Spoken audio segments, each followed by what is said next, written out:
There's probably no country that sends music around the world more than the United States. There are still some American pop stars that don't find success in other countries. The other day I decided to look for American stars that did not find any success in the United Kingdom. First I grabbed the entire history of the British charts, then I did the same for the American charts. For each decade I decided to look for artists that had a ton of top 40 hits in America, but basically none in the United Kingdom. I'll give you the biggest artist from each decade. In the 2000s, it was Kenny Chesney.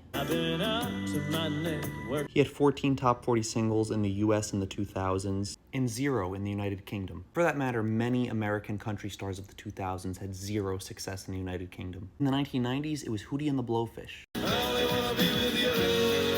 In the 1990s, they had 6 top 40 singles in the US. In the UK, they had 0. In the 1980s, it was Journey. They had 16 top 40 hits in the United States in the 1980s, and in the UK they had 0. Don't Stop Believin' has of course become more well known in the UK over the decades, but it was not a hit back in the day. In the 1970s it was Jim Croce.